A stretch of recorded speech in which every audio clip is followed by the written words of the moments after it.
Good evening. Apparently alarmed by ministerial turf wars hampering the group of ministers seeking to expedite environment clearances and coal supply to a number of power projects identified by the Prime Minister's office, Sharad Pawar is understood to have sought Prime Minister Manmohan Singh's intervention to ensure the GOM's decisions are implemented in a time-bound manner. Mr. Pawar was made chairman of the GOM on environmental and developmental issues relating to coal mining and other development projects last year.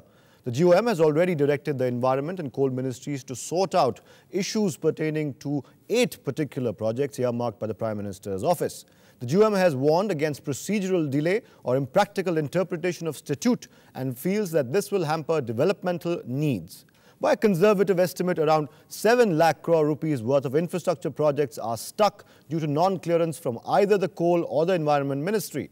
In Mumbai, at a meeting with the Finance Minister aimed at identifying stalled projects, bank chiefs and businessmen cited environment clearances, land acquisition and absence of fuel linkages in power projects as the main reasons for the delay. Getting stalled projects off the ground is seen as the key to kickstart economic recovery. Ladies and gentlemen, tonight on The Big Picture, we discuss stalled projects, we discuss the rocky relationship between the Ministry of Environment, environmental clearances and the infrastructure sector in India, especially the interlinked power and coal industries. On the panel tonight is Priyaranjan, Managing Editor of the Financial Chronicle, C.K. Varshney, former Dean, School of Environment Sciences, JNU, Mr. Anil Razdan, former Secretary, Ministry of Power, and joining us on the phone line will be Amar, Bhasin, Vice President of Hindustan Global Resources Private Limited. Welcome all to the program. I'd like to start with Mr. Razdan, if I could. Mr. Razdan, what's your take on the delay in infrastructure project clearances? Industry is up in arms day in and day out about the perceived delay. It is felt that speedy clearances of infra projects, especially coal and power projects, is the first step towards getting the economy back on a high growth trajectory. Now the GOM headed by Mr. Pawar has raised concerns about alleged turf wars. As a former bureaucrat, Mr. Razdan, who has seen his fair share of turf tussles and wars, what is your reading of the situation right now?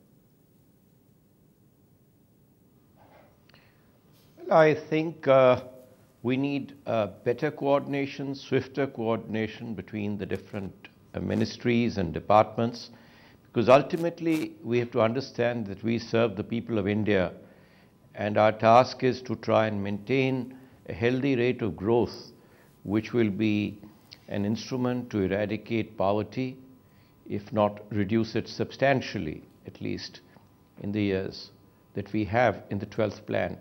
While the global economy is also slowing down, I think there's an opportunity and a window for India to make its mark. We have certain laws in the country which we have to respect, but at the same time, I think it's a joint and collective responsibility of different ministries. After all, we are instruments which serve for common good. Right. And I think a good beginning has been made this year as an experiment in the results framework document exercise, which is initiated by the Cabinet Secretariat among at least 5 ministries, taking power production as a particular target and setting some joint targets for achieving that aim for the Ministry of Coal, for Environment and Forests, for the railways and heavy industry, that's indicating BHEL. So 4 or 5 key ministries have been got together to try and achieve a common target. Now this percolates down to their public sector undertakings also at times, say the NTPC or maybe some other institutions like Companies of Coal India.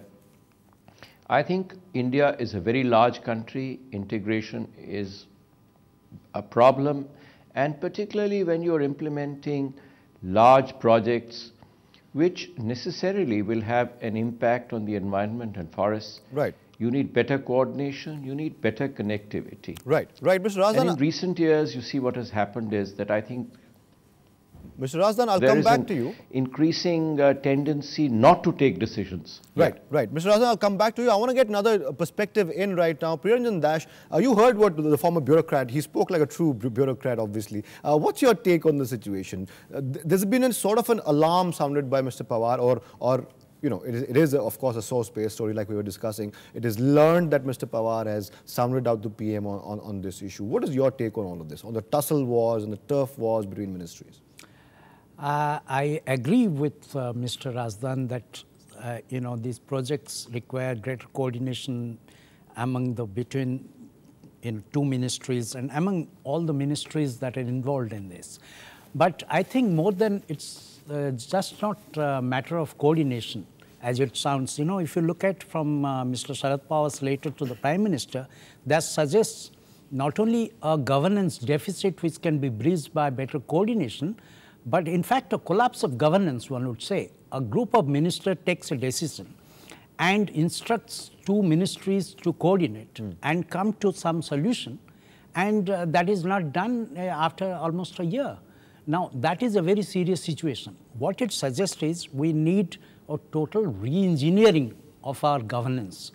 This is just not suitable for the kind of economy that we have after 20 years of reforms, with predominant role of the private sector.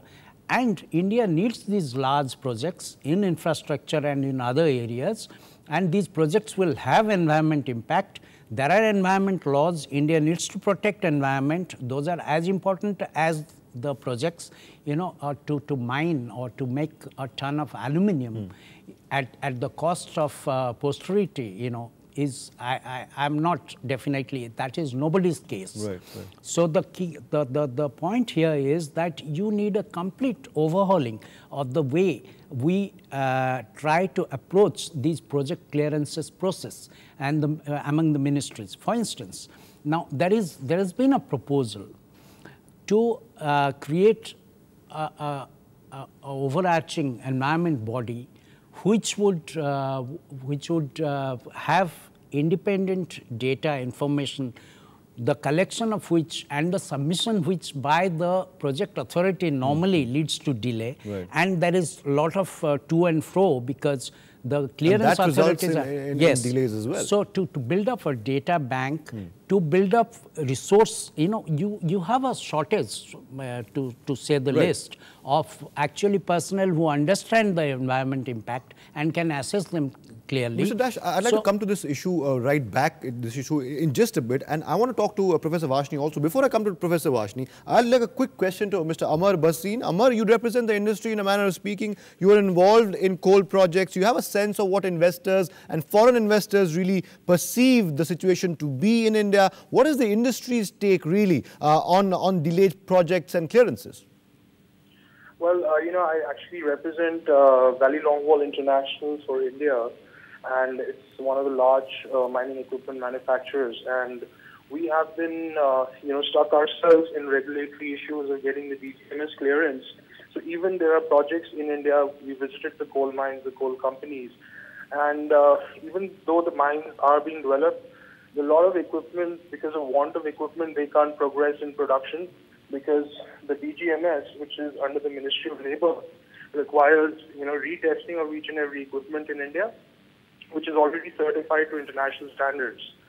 So while I agree with Mr. Razdan that there needs to be better coordination, I also feel that Labour should also be brought on board, in order to get all the stakeholders, because there are a lot of tenders, global tenders floated by state-owned companies like Coal India, SECL, and they tell me that, they're not getting enough responses because of these cumbersome clearances, which the foreign companies have not willing to be subjected to, because their equipments are already certified to standards such as the IEC and ESO standards, but the DGMS would not, accept the reports of the Australian labs or, foreign labs they wanted retested in India. Right. Amar, that's a very important point. I'd like to revisit that point. But before that, I want to come to Professor Varshney. Exploring the other side, Professor Varshney, the Environment Ministry is often seen very simply and very easily as the villain in all of this, as a roadblock to speedy economic recovery. Now, I'm not part of industry. I'm an impartial bystander. Is the MoEF justified in taking their time and raising objections as and when they do? I'm inclined to believe to some extent they are. Well, I don't have any brief of Ministry of Environment, first of all, nor I belong to the Ministry of Environment. But I have been involved in this environment impact assessment process. And the process that we have has a sanction of the highest body of the government, and it is a part of the government requirement. It is not the ministry's requirement, it's a government's requirement. So let us first understand And in this, the proponent has to really come up with a project where they have to really provide certain details. And if the details are not there, because I was listening to the former secretary who was saying that everybody must cooperate, and he forgot one party and one actor, and that is the project proponent. He must cooperate. And the cooperation is in the form of he must provide reliable, credible information about the project dimension and its profile, which oftentimes is lacking. And that is what one of the causes of delay. You have heard that DGMS is not clearing. Right. Now, all these delays are lumped into one. So, I think we have to analyze and segregate these delays. There are various kinds of delays. I totally agree that we require more coordination. But in this coordination, every actor has to coordinate, not the ministries alone. And this part is often overlooked, the fact that there are delays on part of project people who are doing those projects. Right. And this is where I would like to say that I was just looking into certain clearances with respect to the power. And I find that the 12 plan target is about 1 lakh megawatt.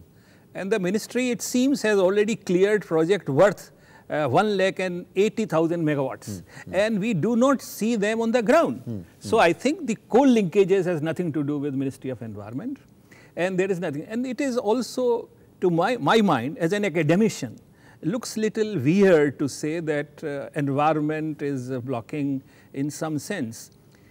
We have to understand that environment is all pervasive and it belongs to everyone and every ministry. Right. So, it is every ministry's job to see that environment is respected, because environment is a permanent green asset, while a project life is a very short life. Right, right. That is about 40 years or 60 years. So, for those 60 years, if one wants to mortgage the entire permanent asset, which the future, because after all we are working for the future. Right, right. And I think it is here that we have to give some thought that how do we respect environment and have a semblance with the development, so that the development is fruitful and it is benign, and at the same time we do not really unnecessarily block the process of development in name of some weird things little in there. I want to go to Mr. Razdan right now. Before I go to a break, Mr. Razdan, very briefly I want to ask you this. Some figures that I have in front of me right now, around 20 major highway projects entailing about 27,000 crore rupees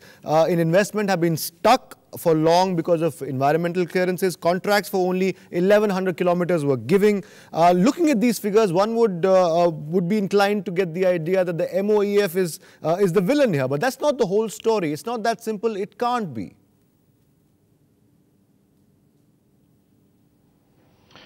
Well, I agree with you. They can't be the only villain in the piece. But we must understand that what Mr. Varshney is saying is very correct, that the project proponent must bring out all issues correctly. But there has to be a sense of urgency in getting things done, because after all there are just a few environment impact agencies these people go to. They normally depend on those agencies to bring out that specialized information. So I think a more proactive role, not only in ensuring that the last detail of the environmental impact is placed on record regardless of time, but I think people have to be pushed into giving the right and the correct information. And I've held a view that we need more open governance of such problems.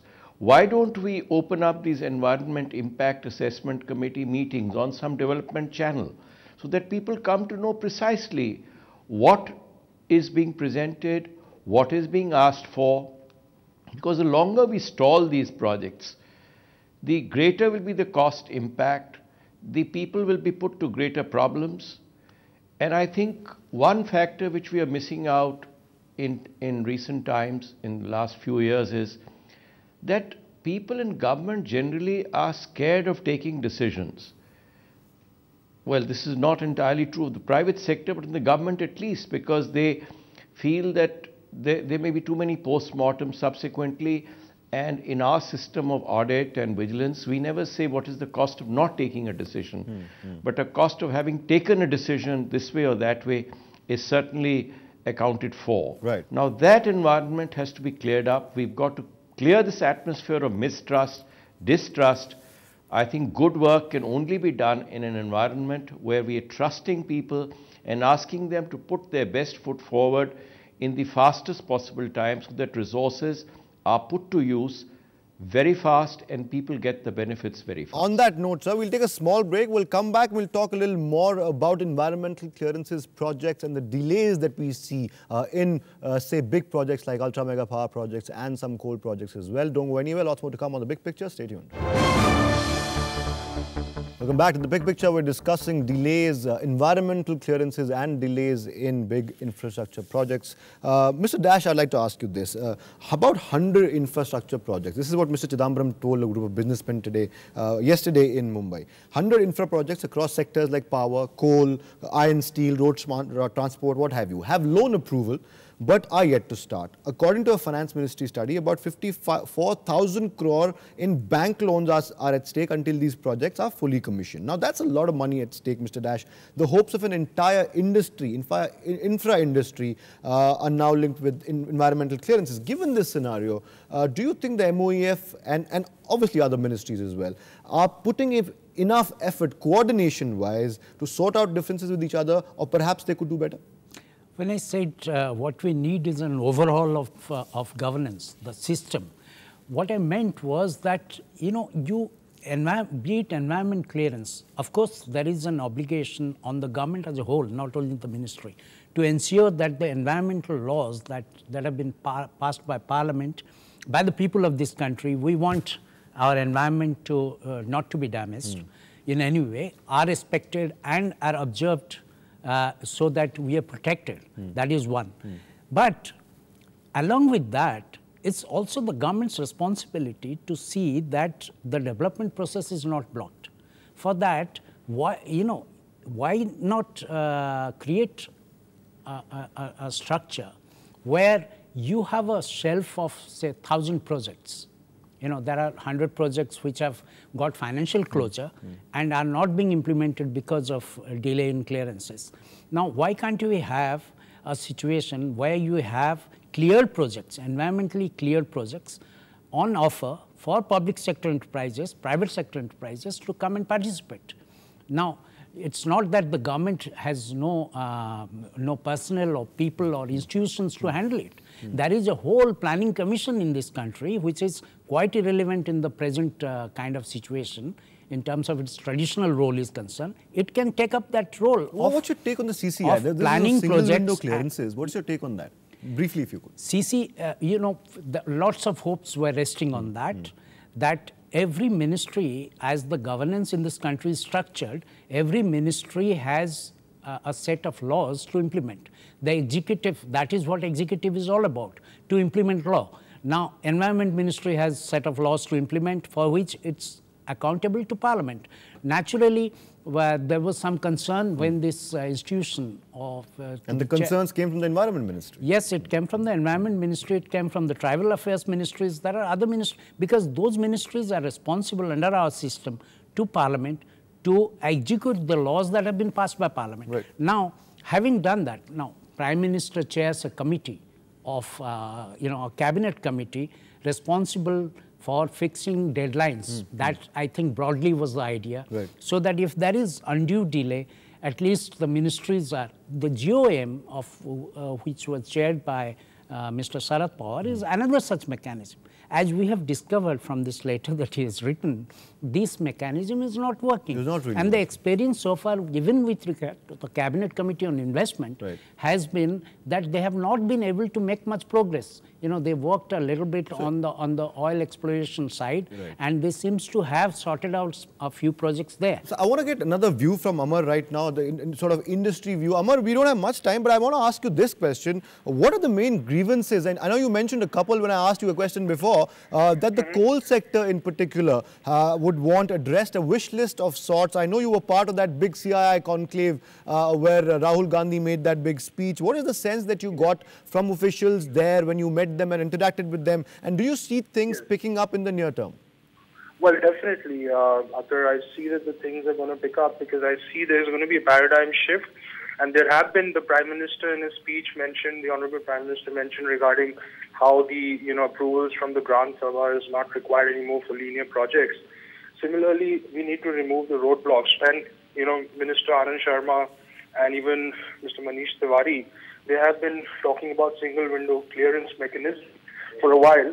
And we feel that once that's in place, even for, regulatory clearances, things could move faster in a time-bound manner, which will boost investor confidence from overseas companies. Because when Indian companies visit Australia, and I remember when Prime Minister Julia Gillard was here, and one of the Indian investors, GVK's managing director, he mentioned how he got the timely clearance in his speech, and in Australia for his mine, the environmental clearance. Right. And similarly, I think the same thing needs to be done in India. And I hope that the government will act fast, because India is facing a huge, shortage of coal. Right. And even Mr. Adi Godrej talked about, reducing the dependence on imported coal. And also, I think the way forward would be, since environmental issues are there in India, as well as land acquisition, the way forward is underground mechanized mines, Right. large-scale underground mining, Right.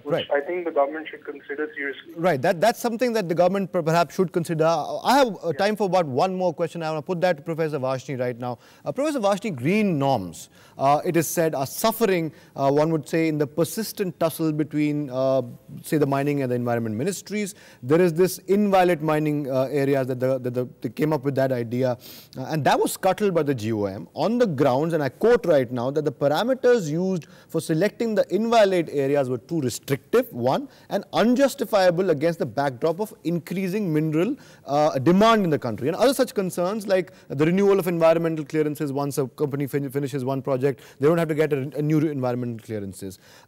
Is India, in its eagerness to get the growth train back on track, diluting its green norms? And if so, isn't that very dangerous? No, I think you are right. The green norms have to be respected, because this is for the posterity, and even for the present generation. I think a good environment is good for the industry as well as for the people. And the fruit of development can only be enjoyed when we have a good environment. Otherwise, the development can itself become a very serious issue to the welfare of the people. So I think, having said that, I would like to quickly make 2-3 points. Number one, that the Environment Impact Act provides time frame, and therefore there is a stipulated time within which, if the clearance is not received, then deemed clearance is really provided by the law. So the question of delay, I don't know how the delay is there. If the information is not provided, and if the environment is to be compromised according to the rules and the wishes of the proponent, then I think there is a problem. And this perhaps neither the law permits nor the country will permit. So I think delays are here. Then there is another delay. The court has banned all mining in Goa. Now, this all is shoved into environment, because the environment has not taken care of by the miners there. With regard to the coal, I think it is important, we have to examine that underground mining is taking place everywhere. But here, because it is easy, cheaper, and it is the easy way going, that we do surface mining, in which there is a problem of air pollution and there is a problem of all kinds. Now, industry must think, as well as the Ministry of Coal has to give little thought, that why we cannot really go underground, so that many of these environmental issues can be reduced to a very small minority, and where things can be taken place. The third thing which I have to flag is that there is no proactive effort from the ministry ever since it came into being to really educate people and provide a trained cadre of environmentalists who can settle this issue and advise the issue in a more professional way, so that decisions can be expedited. And it is here that the ministry has to take. I will say that the paradigm shift is required. We have to really provide a rethink to the whole issue, and then seek cooperation of one and all to really maintain an environment which belongs to one and all. On that note, sir, we are running out of time. I must thank all my guests who joined me on the program tonight. Mr. Anil Razdan. Yes, you have a point, sir. Very briefly, sir, very briefly. I wish to just make a quick point. Very briefly. Yeah, a very brief point. I think Mr. Varshney has made a very pertinent point about the proactive role that the Ministry of Environment and Forests needs to do to create this cadre of people who can help people prepare better environment impact reports. We spend too much time in giving the clearances, and subsequently we don't monitor what is happening on the ground. River pollution is a perfect example of total failure of the Ministry of Environment. We polluted all the rivers, there is constant pollution going on, and there are no prosecutions effectively happening at the point of pollution. Now, these are examples where I think we need to be more proactive in enforcing what we have given rather than sitting on proposals and asking for too much theoretical stuff in the beginning. Right. Fair enough, sir. Fair enough. I must end the program right now. Anil, Razdan, many thanks for joining us on The Big Picture. Priyaranjan Dash, thank you so much for joining us. Professor C.K. Varshney, as well as Amar, Bhasin, many thanks to all of you for joining us on The Big Picture. Many pertinent points raised by my guests today, of course, on both sides of the divide here. But of course, the thing that shone through, that came out, is one, that more cooperation and more coordination is needed between ministries. The Ministry of Environment needs to overhaul and perhaps get a cadre out there which are completely in the know of what's really happening environmentally. And of course, like Mr. Priyaranjan Dash said, there could be perhaps a case for a complete overhauling of how we really look at clearances, environmental or otherwise. That's all the time we have on The Big Picture tonight. Athar Khan saying goodbye, good night, and thank you for watching.